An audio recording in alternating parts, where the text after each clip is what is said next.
3వ వచనము, అప్పుడు పట్టణపు గుమ్మము వద్ద ఎవరున్నారట? 4 కుష్ఠరోగులు ఉన్నారు. ఎక్కడున్నారు వీళ్ళు చెప్పండి? పట్టణపు గుమ్మము దగ్గర, ఆల్మోస్ట్ పట్టణపు గవిని దగ్గర ఉన్నారు. పట్టణపు గవిని దగ్గర ఒకసారి నాయీను అనే ప్రాంతానికి యేసుక్రీస్తు ప్రభువు వచ్చినప్పుడు అక్కడ పట్టణపు గవిని దగ్గరికి ఒక శవాన్ని మోసుకొని వస్తున్నారు. ఏం మోసుకొని వస్తున్నారు? అతని తల్లికి అతను ఒక్కడే కుమారుడు. ఎంతమంది కుమారులు చెప్పండి? పైగా ఆమె విధవరాలు. ఒక్కడే ఒక్క తోడు ఆమెకు. వాడు కూడా చచ్చిపోతే వాడిని మోసుకొని ఎక్కడికి వచ్చారు తెలుసా? పట్టణపు. చూడండి ఈ మాట లూకాసు వార్త ఒకసారి రండి. లూకాసు వార్త 7వ అధ్యాయం 11వ వచనం చదవండి. లూకాసు వార్త 7:11. వెంటనే ఆయన నాయీను ఒక ఊరికి వెళ్ళుచుండగా ఆయన శిష్యులను బహు జనసమూహం ఆయనతో కూడా ఆయన ఊరి గవిని వద్దకు వచ్చినప్పుడు చనిపోయిన ఒకడు ఏం చేయబడుతున్నాడు? వెలుపలి మీరు మోసుకొని పోబడుచుంటారు. మీరు 11వ వచనం ఇంకొకసారి చదవండి. కాదు, 11వ వచనం 7:11. చాలా మళ్ళీ చెప్పండి ఆ మాట. వెంటనే అనండి ఒకసారి, ఇంకొకసారి అనండి. వెంటనే అనండి, వెంటనే ఇంకొకసారి వెంటనే అనండి. వెంటనే ఎందుకు బయలుదేరాడంటే ఆ శతాధిపతి యొక్క దాసుని బాగు చేసి, what is the reason? Jesus was very hasty. ఎందుకు అంత వెంటనే బయలుదేరి పదండి అంటే ఎక్కడికి పోవాలి అంటే ఊరి గవిని దగ్గరికి వెళ్ళిపోయింది. ఒక శవం ఎక్కడికి వెళ్ళిపోయింది? ఊరి గవిని. అక్కడ ఉంటే సమాధుల తోట. ఏముంటది అక్కడ? ఊరి బయట ఏముంటదమ్మా? యేసుక్రీస్తు ప్రభువుని ఆలస్యం చేస్తే వాడిని కప్పేస్తారు. యేసుక్రీస్తు ప్రభువుని ఆలస్యం చేస్తే ఆ శవాన్ని ఏం చేస్తారు? ఆయన బయలుదేరి వెంటనే అతను అర్జెంట్. ఏంటి? ఇంకో కేసు ఉంది అర్జెంట్ గా. ఏంటి ప్రభు కేసు? జ్వరమా, జలుబా, దగ్గ? కాదు, డెత్, చచ్చిపోయాడు. ఆ ఊరి గవిని దగ్గరికి వెళ్ళి అక్కడ కలుసుకున్నాడు అనమాట బాడీని. ఈ శవాన్ని ఎక్కడ కలుసుకున్నాడు? ఆ ఊరి గవిని దగ్గరికి వెళ్ళి ఆ పాడను ముట్టుకున్నాడు యేసుక్రీస్తు ప్రభువు. అంటే ఊరి గవిని బయట శ్మశానశాల, లేకపోతే చనిపోయిన వారు ఉండే స్థలం అది. ఇప్పుడు ఈ కుష్ఠరోగులు ఎక్కడున్నారు చెప్పండి? కుష్ఠరోగులు ఎక్కడున్నారు? 3వ వచనం ఇది ఇలాగే ఉంచుకోండి. రాజుల 2వ గ్రంథం 7వ అధ్యాయం ఇలాగే ఉంచుకోండి. ఆ చదవమ్మా. దైవజనుడు మాట్లాడిన తర్వాత దేవుడు పనిచేయడం ప్రారంభించాడు. అప్పుడు పట్టణపు గుమ్మమున ఎవరున్నారు అంటే వీళ్ళు almost they are considered as a dead people. ఎక్కడ వాళ్ళు తెలుసా? ఊరి బయట. మీరు ఉన్నా, తిన్నా, తాగినా, తాకపోయినా, చచ్చినా, బతికినా, it doesn't matter at all. 4 కుష్ఠరోగులు. వాళ్ళు ఎన్నికలేని వాళ్ళు అంటారా? ఒకసారి ఎన్నికలేని వాళ్ళు అంటారా? మీ ఆరోగ్యం ఏం పాడవదానండి. ఎన్నికలేని వారు ఎవరు వాళ్ళు? ఆ 4 కుష్ఠరోగులు ఊరు బయట ఉన్నారు. కారణం ఏంటంటే ఆ రోజుల్లో కుష్ఠరోగుల్ని వాళ్ళు అట్రాని వాళ్లే కదా, పాపులుగా ఇచ్చేవాళ్ళు. కుష్ఠు దేనికి సాదృశ్యంగా ఉంది చెప్పండి? పాపానికి సాదృశ్యంగా ఉంది. ఆ రోజుల్లో వాళ్ళు ఊరు బయట ఉండేవాళ్ళు. కుష్ఠరోగులు ఊరు బయట ఉండేవాళ్ళు. మీరు చదవండి పాత నిబంధనలో. వాళ్ళు ఉన్నారా లేరా? వాళ్ళు ప్రజా సంఖ్యలో ఎన్నికలేని వాళ్ళు అనమాట. ఊరి బయట చచ్చిన వాళ్ళతో సమానంగా ఉన్న 4 కుష్ఠరోగులట. దేవుడు ఏం చేస్తున్నాడో తెలుసా? ఆ 4 కుష్ఠరోగుల్ని వాడుకోవడం ప్రారంభించాడు. ఆమె శుభవార్త అండి ఇది. ఎవరిని వాడుకోండి చెప్పండి? దేవుడు ఎవరిని వాడుకోండి చెప్పండి? కుష్ఠరోగులనండి. కుష్ఠరోగుల్ని. మీకు ఇంకో మాట చెప్తే ఆశ్చర్యపోతారు. రాజును పోషించడానికి, రాజు యొక్క అధికారులను పోషించడానికి, గట్టిగా మాట్లాడితే షోమేడు పట్టణం అంతటికి కూడా భోజనం పెట్టి వాళ్ళని పోషించడానికి దేవుడు వాడుకున్న ఆయుధం ఎవరో తెలుసా? ఈ 4 కుష్ఠరోగులు. ఇక్కడ కూర్చున్న మీద ఒక మాట చెప్తానండి నేను. బ్రదర్, నాకు ఏ తలాంతి లేదు బ్రదర్, నేను దేవుడి కోసం ఏం చేయలేను బ్రదర్ అంటే మాత్రం నేను ఒప్పుకోను. ఎందుకంటే ఒక అతను దేశాంతరం పోతూ ఒక 3 పిలిచాడు. ఒకరికి ఎన్ని తలాంతులు ఇచ్చాడు? 5. ఇంకొక వ్యక్తికి ఎన్ని ఇచ్చాడు? ఇంకొక వ్యక్తిని పిలిచి నా దగ్గర ఏమి లేవు అయిపోయినాయి అన్నాడా? ఎన్ని ఇచ్చాడు? ఈవెన్ ఒక్కటైనా ఇచ్చాడు. బ్రదర్ పాప అతనికి 5 ఇచ్చేసాను, ఇతనికి 2 ఇచ్చేసాను, మొత్తం 7 అయిపోయింది, నా దగ్గర ఇంకోటి లేదన్నాడా? కాదు. పిలిచాడు, ఏమిచ్చాడు? తలాంతు ఇచ్చాడు, వెళ్ళి నా పని చేయమని చెప్పాడు. అన్నాడా లేదా? ఇక్కడ కూర్చున్న మీ అందరికీ, అక్కడ కూర్చున్న యవనస్తులకు కావచ్చు, బయట వింటున్న వాళ్ళకి కావచ్చు, ఇప్పుడు మందిరంలో కూర్చున్న మీకు కావచ్చు, మనందరికీ 1 or more. Sir 1 or more అనండి. 1 లేదా ఎక్కువ తలాంతులు నీకు ఇవ్వబడ్డాయి. నువ్వు ఒకళ్ళ వాక్యం చెప్పలేకపోవచ్చు, ప్రార్థన చేయగలవు. నువ్వు ప్రార్థన చేయగలిగిన, నువ్వు సువార్త చెప్పగలవు. దేవుడు ఇక్కడ కూర్చున్న ప్రతి ఒక్కరికి కూడా ఏదో ఒక తలాంతు ఇచ్చాడు. 5 తలాంతులు తీసుకున్నవాడు రాత్రి మగళ్ళు ఆ బ్యాగ్ తగిలించుకొని సేవ చేస్తా ఉన్నాడు. చేసి ఇంకొక 5 చేసుకున్నాడు. దాన్ని ఇంకెన్ని చేశాడు? డబల్ చేశాడు. ఆ 2 తీసుకున్నాడు కూడా ఫుల్ గా సేవ చేస్తా. ఎప్పుడు పోయినా ఏం బ్రదర్ బయట ఉన్నామంటే దేవుని పనికి వెళ్తాను, మీటింగ్కి వెళ్తాను, వాక్యం చదువుకున్నానండి, సువార్త చెప్పొస్తాను, ఎప్పుడు దేవుని పని మీద ఉంటాడు. ఏంటయ్యా నీకు వచ్చే లాభం ఏంటంటే ఇంకో 2 చేసుకుంటాను బ్రదర్ అని చెప్పి మొత్తం 4 చేసుకున్నాడు. ఆ 1 తీసుకున్నవాడికి ఈ 5 తీసుకున్నాడు, ఈ 2 తీసుకున్నాడు పిచ్చోళ్ళలా కనిపిస్తున్నారు. ఏం బ్రదర్ ఇచ్చాడు ఎటుపోయాడో తెలియదు, ఎప్పుడు వస్తాడో తెలియదు, అసలు వస్తాడో రాడో కూడా తెలియదు. ఎందుకు బ్రదర్ పిచ్చోళ్ళలాగా ఎండానగా వానగా తిరిగి సేవంటారు? ఎందుకు ఆ నల్ల పుస్తకం పట్టుకొని బైబుల్ పట్టుకొని ఆ బ్యాగ్ తగ్గించుకుని ఎందుకు బ్రదర్ తిరుగుతారు పిచ్చిగా? ఇంట్లో ఎంజాయ్ చేయండి బ్రదర్, టైం పాస్ చేయండి బ్రదర్. ఓటీటీ ఉంది కదా బ్రదర్, సెల్ ఫోన్ ఉంది కదా బ్రదర్ టైం పాస్ చేయడానికి. ఎందుకు బ్రదర్ సేవ ప్రార్థన దేవుని సంఘం అని టైం వేస్ట్ చేసుకుంటారు మీ పిచ్చి కాకపోతేను అని వాడికి వెర్రితనంగా ఉంది. వీళ్ళు చేస్తుంటే వాడికి ఎలా ఉంది? వాడికి యజమానుడు పెట్టిన పేరేంటో తెలుసా? సోమరుడు. సరే సోమరుడు అంటారా? సోమరుడికి సోమరతనంలో ఫస్ట్ ప్రైజ్ వచ్చిందంట. మొత్తం అందరు పరిగెడితే ఒకటి ఫస్ట్ ప్రైజ్ వచ్చిందంట. వాడిని పిలిచారే నీకు గిఫ్ట్ ఇస్తాం రారా అంటే పక్కనకి వచ్చి దారా అన్నాడంట. సోమరుడు యజమానుడు రానే వచ్చాడా లేదా, లెక్కలు చూస్తున్నాడా లేదా, ఏమన్నాడు? వాళ్ళేమన్నాడు? బలా నమ్మకమైన గుడ్ సర్వెంట్. ఇతను ఏమన్నాడు? సోమరివైన అగ్నిగుండంలో పడేస్తా. జాగ్రత్త, జోక్ కాదు. దేవుడిచ్చిన తలాంతు తీసుకొని నువ్వు దేవుని కోసం ఏమి చేయకపోతే కనుక అగ్నిగుండం ఎదురు చూస్తున్నాను. గుర్తుపెట్టుకో అంతే. దేవుని సేవకుడు ఒక్కడే కాదు దేవుని పని చేసేది. నువ్వు కూడా దేవుని రాజ్యంలో పిలవబడ్డావు. దేవుని యొక్క ద్రాక్ష తోటలో నువ్వు కూడా ఉన్నావు. రేపు దేవుడిని అడుగుతాడు, నా కుమారుడే నా కుమార్తె నా కోసం ఏం చేశావు? ఇక్కడ చాలా కాలం నుంచి వస్తున్న మీరు ఒక్క ఆత్మను తీసుకొచ్చిన వాళ్ళు ఎంతమంది ఉన్నారో నేను అడిగాను అనుకోండి, మీ మనోభావాలు దెబ్బతింటాయి. కొన్ని 2 ఆత్మలు తీసుకొచ్చిన వాళ్ళు ఎంతమంది ఉన్నారో అనుకోండి, ఎంత మాట అన్నా మమ్మల్ని అన్నట్టుగా చూస్తున్నారు. ఏమండి బ్రదర్, ఈ పక్కన కూర్చున్న ఆత్మను నేను తెచ్చిన ఆత్మండి, ఆ వెనకాల కూర్చున్న సహోదరుడు నేను తీసుకొచ్చానండి అని చెప్పగలరా? మీరు ఒక ఆత్మను తీసుకొచ్చిన లెక్క చెప్పగలరా మీరు దేవుని మందిరానికి? ప్రేమిందని బిడ్డరా, దయచేసి ఒకసారి దేవుడు నీకు తలాంతు ఇచ్చాడు. చెప్పండి, దేవుడు నాకు ఒక తలాంతు ఇచ్చాడు. నీకు తలాంతు ఇచ్చాడు. రేపు దేవుడు దానికి విమర్శ దినం ఉంది. నిన్ను లెక్కడకపోతున్నాడు దేవుడు వచ్చి గ్రంథాలు విప్పుతాడు, నీ అకౌంట్ బయటికి తీస్తాడు. నువ్వు ఎప్పుడు రక్షణ పొందావు, దేవుని కొరకు ఎంత నమ్మకంగా బతికావు, దేవుని కొరకు నీ దేహాన్ని ఎంత పరిశుద్ధంగా కాపాడుకున్నావు, దేవుడు ఇచ్చిన తలాంతుని ఏ రీతిగా నువ్వు వాడుతున్నావు అనేది చాలా ప్రాముఖ్యం. నువ్వు తిన్నావో తినలేదో దేవుడు అడగడు. నువ్వు ఎంత ఆస్తి కూడబెట్టుకున్నావో దేవుడు అడగడు. నువ్వు ఎన్ని నగలు చేయించుకున్నావో దేవుడు అడగడు. ఒకటే ఒక ప్రశ్న, నా తలాంతు ఏం చేశావు? అంతే. అందుకనే నేను ఇచ్చిన తలాంతులు సహకారం దగ్గర ఉంచకపోయావా? నా తలాంతు మాత్రం డబల్ అవ్వాల్సిందే బ్రో, అంతే. నేను ఒప్పుకోను, నా తలాంతు మాత్రము డబల్ అవ్వాల్సిందే. ఎందుకు చేయలేదు నువ్వు? వీడిని కాళ్ళు చేతులు కట్టి వెలుపడి చీకట్లో కూర్చో, అక్కడ ఏముంటే అగ్నిని పండ్లు కొరుకుతా ఉంటాయి.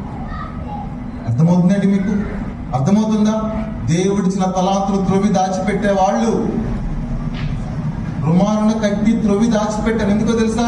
నువ్వు ఎత్తని చోట కోసే కఠినుడు అని నాకు తెలుసు. అందుకని వచ్చిన తలాంతు నేనేం చేశాను? ఆ రోజు నువ్వు తవ్విన చోట నువ్వు తీసుకొచ్చే రోజు ఉంటుంది చూడండి, చాలా భయంకరంగా ఉంటుంది ఆ రోజు. మాట చెప్పనా, దేవుడు ఎంతో కృపతో నీకు తలాంతు ఇచ్చాడు. అనేక మందికి లేని ఆధిక్యత నిన్ను నమ్మి నీకు ఇచ్చాడు ఆ తలాంతు. అర్థమవుతుందండి? అర్థమవుతుందా? ఇహలోకాన్ని ప్రేమించి వెళ్ళిపోయిన వాళ్ళు చాలా మంది ఉన్నారంటే పౌలు గారు. ఇహలోకాన్ని ప్రేమించి మరలా పాపపు రొచ్చుల్లోకి, మరలా పాపపు జీవితంలోకి వెళ్ళిపోయిన వాళ్ళు ఉన్నారు. యేసుక్రీస్తు ప్రభు రక్తంలో కడగబడి ఆయన ప్రేమను ఎరిగి మళ్ళీ ఆయన రక్తాన్ని కాళ్ళతో తొక్కిన వాళ్ళు ఉన్నారు. అగస్టీన్ అని ఒక గొప్ప దైవజనుడు ఉండేవాడు. అతను ఒకప్పుడు గొప్ప వ్యభిచారి, భయంకర వ్యభిచారి.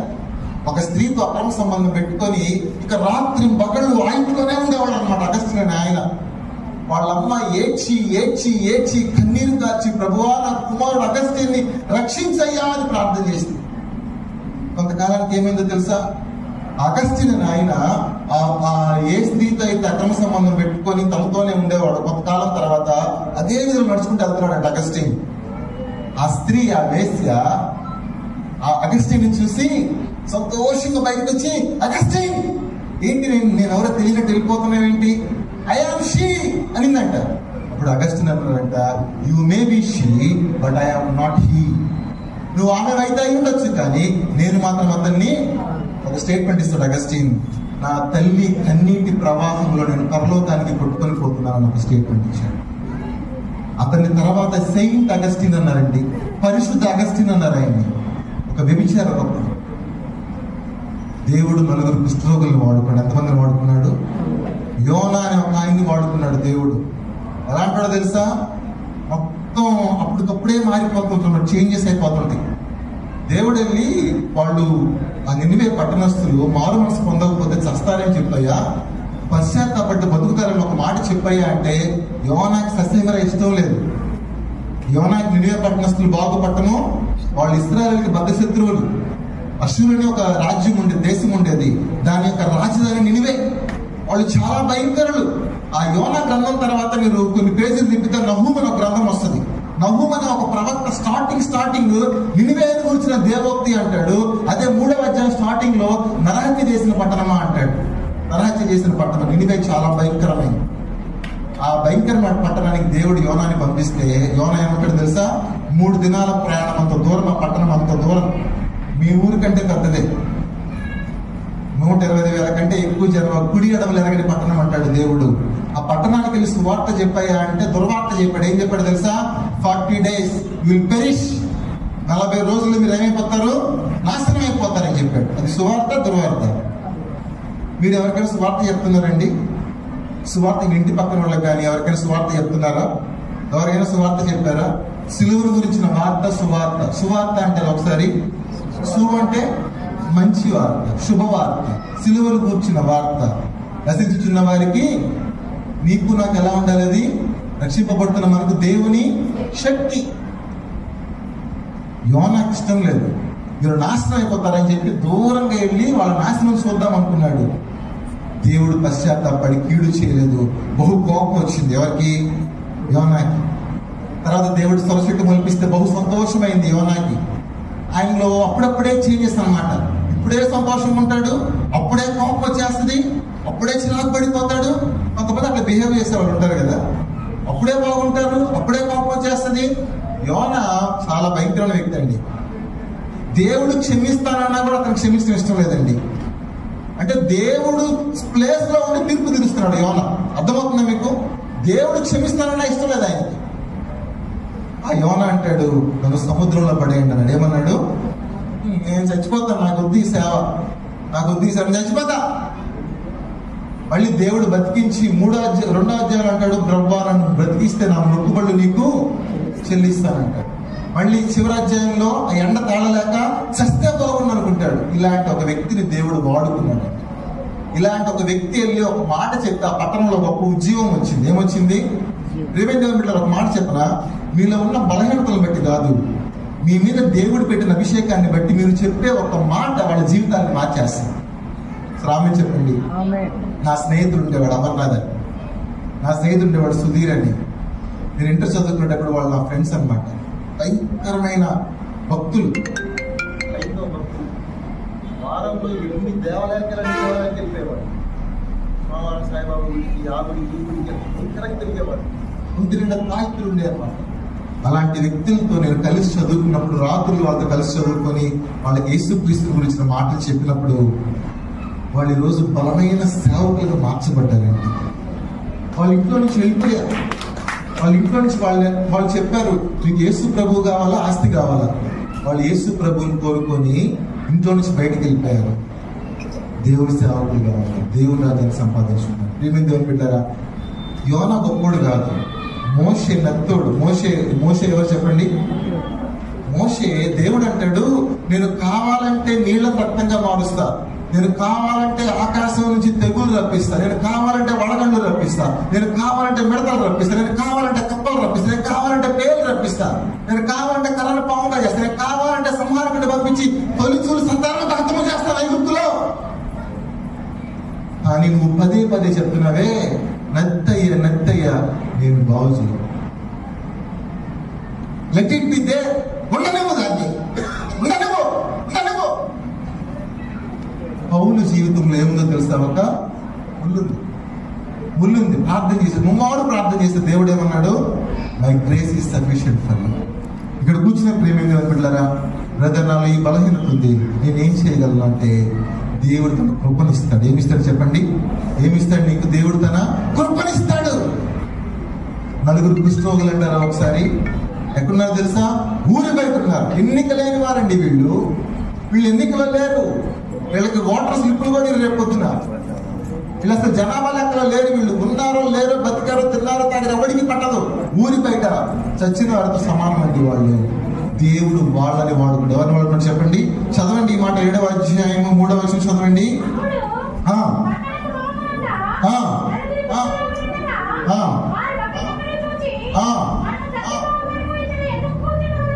మనము చచ్చిపోవు వరకు ఇచ్చట ఎందుకు అంటే ఏంటంటే, అక్కడ కూర్చుంటే ఏమైపోతారు వాళ్ళు చెప్పండి? అక్కడ కూర్చుంటే ఏమైపోతారు? చచ్చిపోతారని చెప్పండి. ఇంకొకసారి చెప్పండి, చచ్చిపోతారని చెప్పండి. ఇంకో మాట 4వ వచనం చదవండి.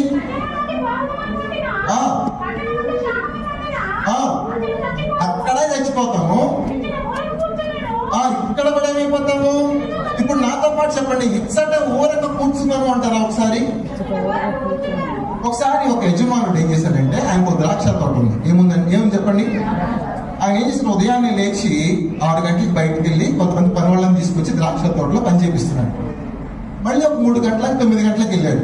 9 గంటలకు వెళ్ళి కొంతమంది ఉంటే వాళ్ళని కూడా తీసుకొని వచ్చాడు. మళ్ళీ 3 గంటలకు గ్యాప్ ఇచ్చి 12 గంటలకు కూడా వెళ్ళి కొంతమంది బయట ఉంటే వాళ్ళని కూడా తన ద్రాక్ష తోటలకి మళ్ళీ ఒక 3 గంటలు గ్యాప్ ఇచ్చి 3 గంటలకు వెళ్ళాడు. 12 తర్వాత 3 కదా, 3 గంటలకు కూడా వెళ్ళి ఏం చేశాడు, ఇంకొక బ్యాచ్ ఉంటే వాళ్ళని కూడా పిలుచుకొచ్చి పని చేపిస్తున్నాడు. తర్వాత చివరి గడియారండి ఒకసారి 5వ గంట 5 గంటలకు కూడా బయటకు వెళ్తే అక్కడ కొంతమంది నుంచుని ఉన్నారంట. అప్పుడు ఆ మాట చూడండి, మత్తయి సువార్త 20వ అధ్యాయం చూడండి. మత్తయి సువార్త 20వ అధ్యాయము ఆ యజమానుడు అన్న ఒక మాట, అది ఇక్కడ కూర్చున్న ఎవరికైనా పనికి వస్తుందేమో ఒకసారి చూడండి. 20వ అధ్యాయము 6వ వచనం చదవండి. తిరిగి దాదాపు మరికొందరు నిలిచి ఉండగా చూచి, ఇక్కడ దినమంతయు మీరు ఎందుకు ఊరకనే నిలిచినారు వారిని? అరే 6 గంటలకి రే బాబు వస్తావంటే నేను నాకు బాగున్నా. పోనీ 9 గంటలకు వెళ్ళి బాబు వస్తావంటే ఆహా. బాబు 12 గంటలకు వస్తావా? ఆహా. 3 గంటలకు వస్తావా? రాను. 5 గంటలకు వెళ్ళి అంటాడు, రోజంతా ఊరకెందుకు కూర్చుంటారు మీరు అన్నాడు. రోజంతా అంటే ఏంటంటే, మనం ఇంట్లో పని చేసుకుంటాము, అన్ని చక్క పెడతాం, కానీ దేవుని పని చేయడానికి మాత్రం మనకి టైం ఉండదు. ఎప్పుడు అడిగినా బిజీగానే ఉంటాం.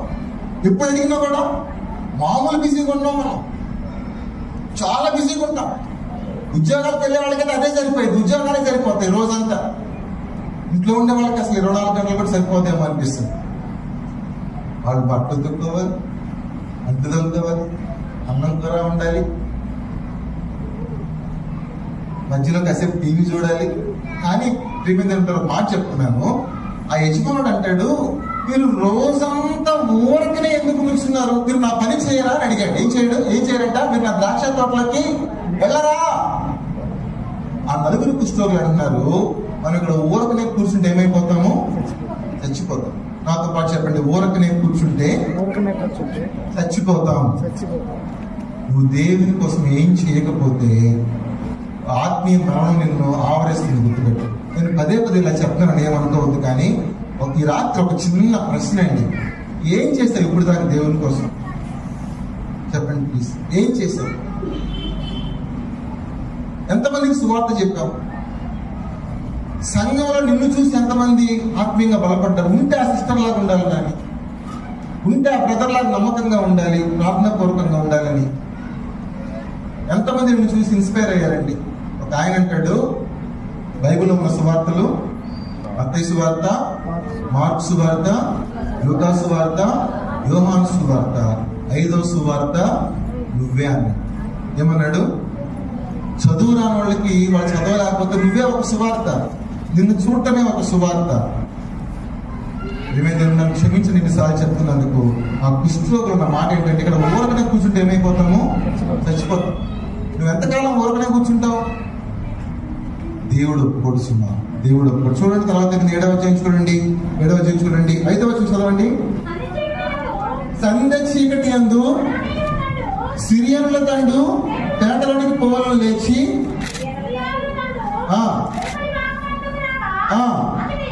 ఒకసారి సంధ్య చీకటి అంటారండి, ఒకసారి సంధ్య చీకటి అంటారా? ఇంకొకసారి అండి, అంటే ఎప్పుడు ఆల్మోస్ట్ సాయంకాలం కదా. మీకు నేను ఒక మాట చూపించవచ్చా? ఒకసారి మత్తయి సువార్తకి వస్తారా? మత్తయి సువార్తలో సాయంకాలం అయినప్పుడు యేసుక్రీస్తు ప్రభు ఒక పని చేస్తున్నారంట. ఏంటి ఆ పని అంటే, ఒకసారి చూడండి. సాయంకాలం అయినప్పుడు యేసుక్రీస్తు ప్రభు వారు చేస్తున్న పని ఏంటంటే, ఒకసారి మత్తయి సువార్తలో దయచేసి 13వ అధ్యాయం చూడండి. 13వ అధ్యాయం 14వ అధ్యాయం చూడండి, 23వ వచనం.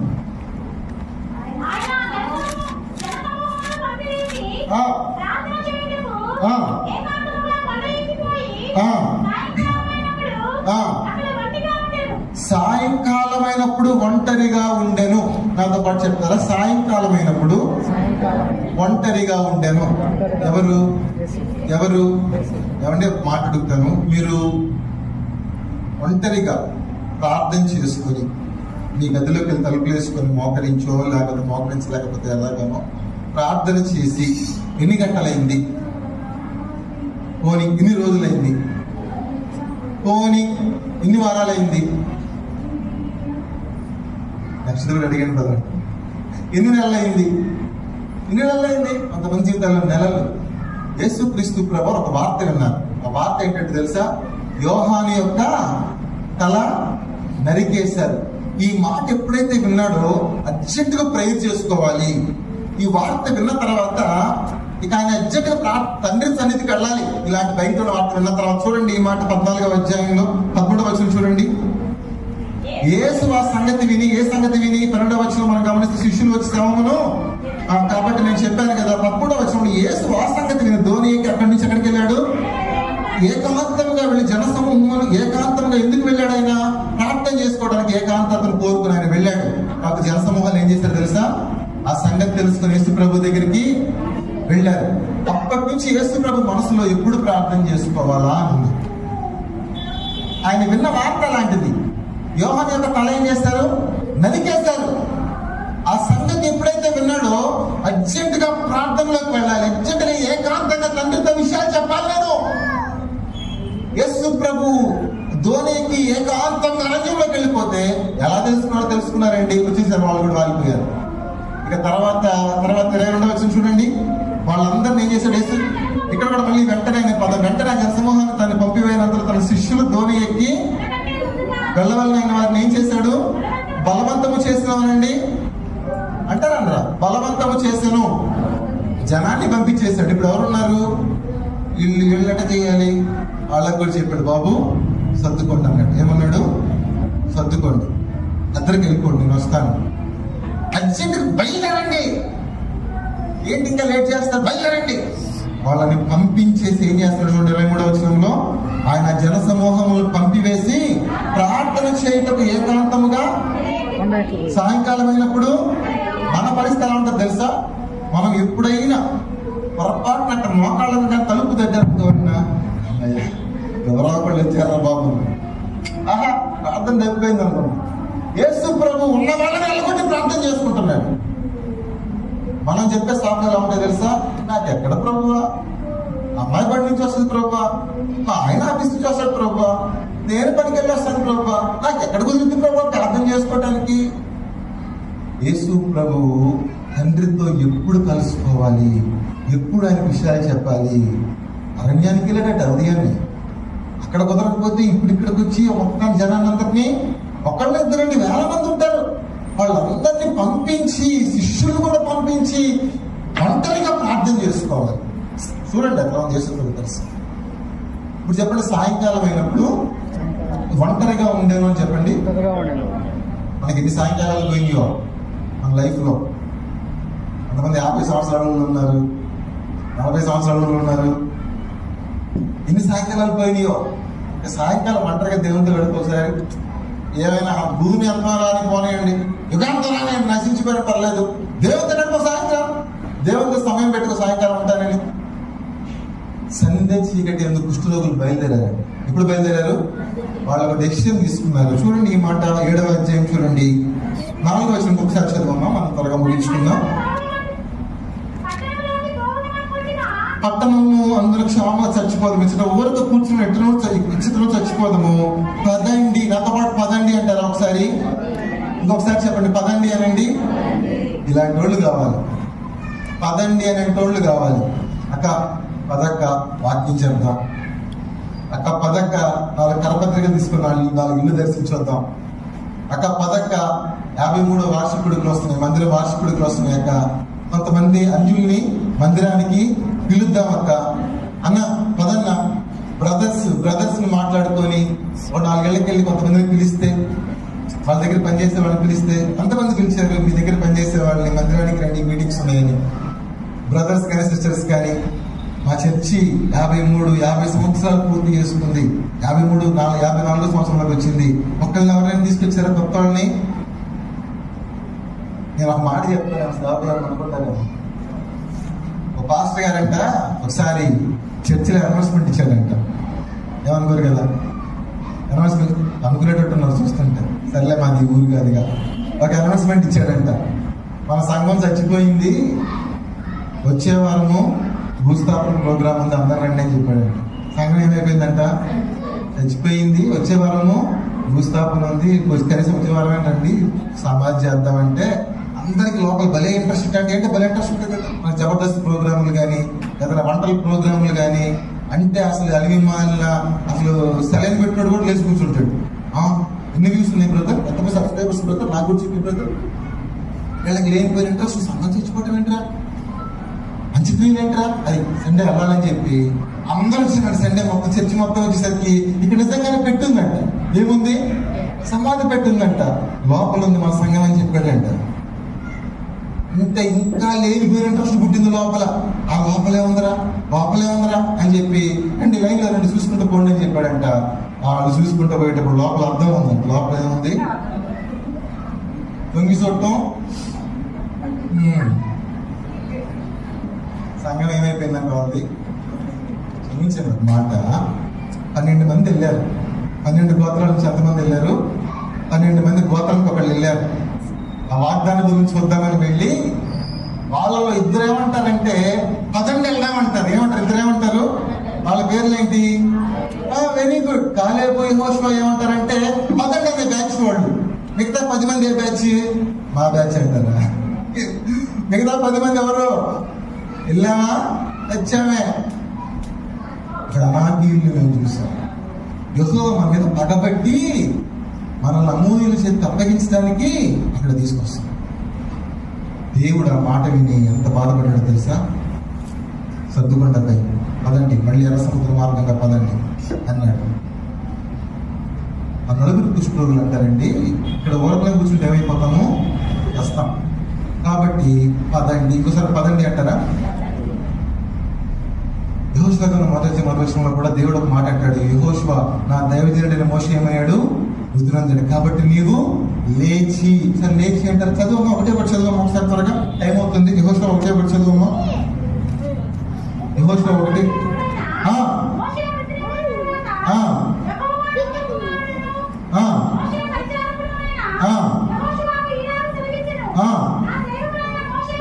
నా సేవకుడైన మోషే వృద్ధులందెను, కాబట్టి నువ్వు లేచి.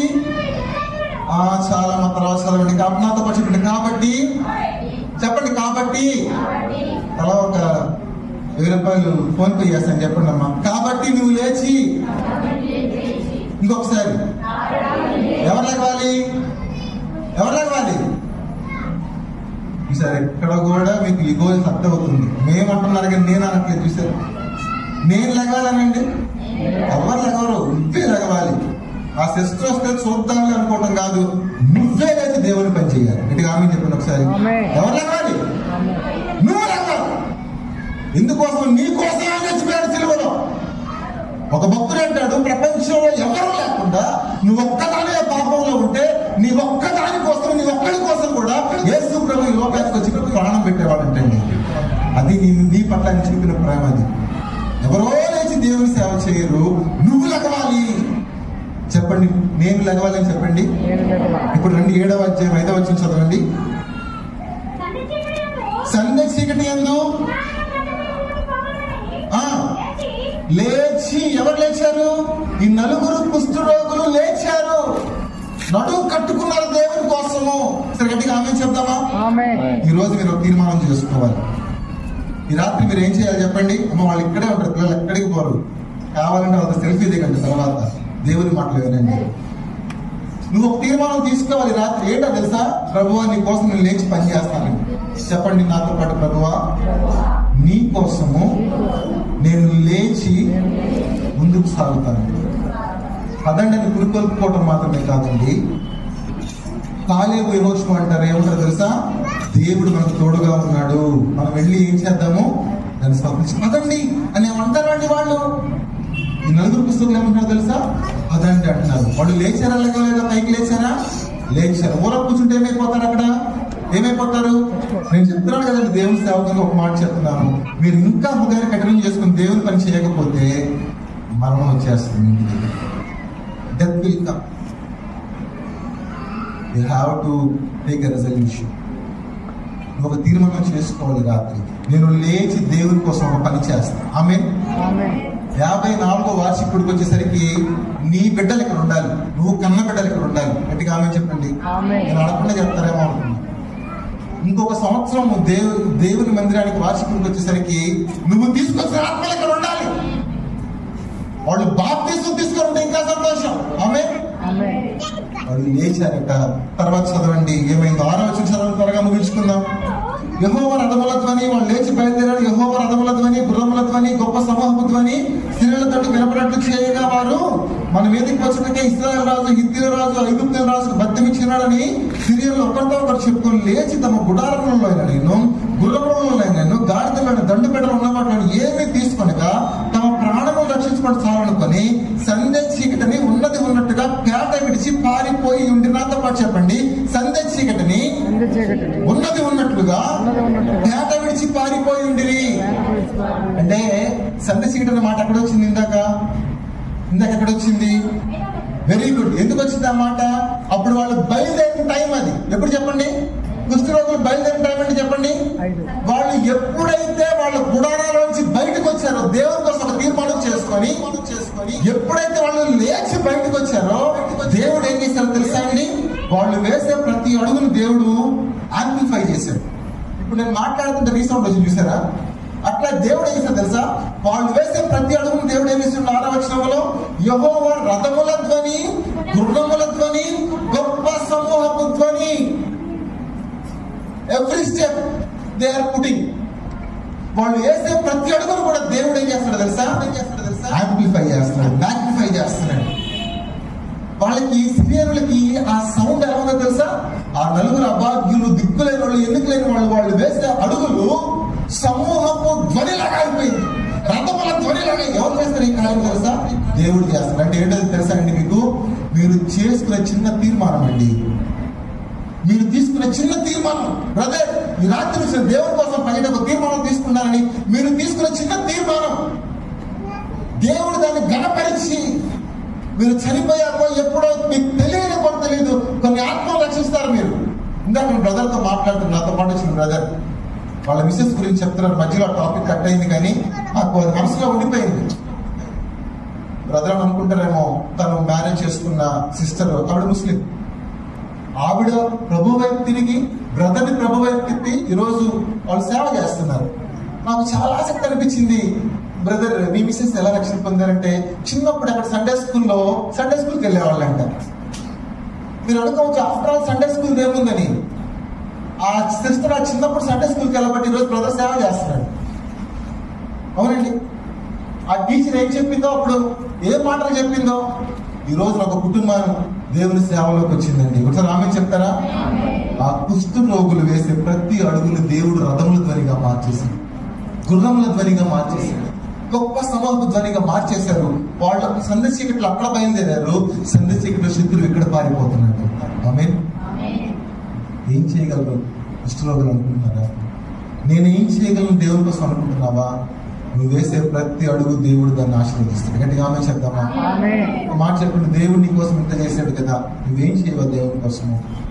వాళ్ళు ఎప్పుడైతే పారిపోయారో ఈ శుభవార్తను తెలియచేశారు రాజు కుటుంబంలో, వాళ్ళు వచ్చి సమృద్ధిగా ఆహారాన్ని నేను ఇందాక చెప్పాను కదా, ఈ 4 కుష్ఠరోగులు రాజు కుటుంబాన్ని పోషించారు. వాళ్ళు రాజు పోషించాలి కదా ప్రజల్ని. ఇప్పుడు ఏమైందో తెలుసా? ఈ కుష్ఠరోగులు పోషిస్తున్నారు, దేశం అంతాన్ని పోషిస్తున్నారు. కారణం ఏంటంటే వాళ్ళు తెగింపు, వాళ్ళు తీసుకున్న తీర్మానం. పదండి వెళ్దాం, లెగవండి. ఎంతకాలం ఓర్కనే కూర్చుంటాం? ఓర్కనే కూర్చుంటే ఏమొస్తుంది? మరణం వస్తుంది, చావు వస్తుంది. సమృద్ధిగా ఆహారం దొరికింది, వాళ్ళ దండు పెట్టలు విస్తారంగా సమృద్ధిగా ఆహారం దొరికింది.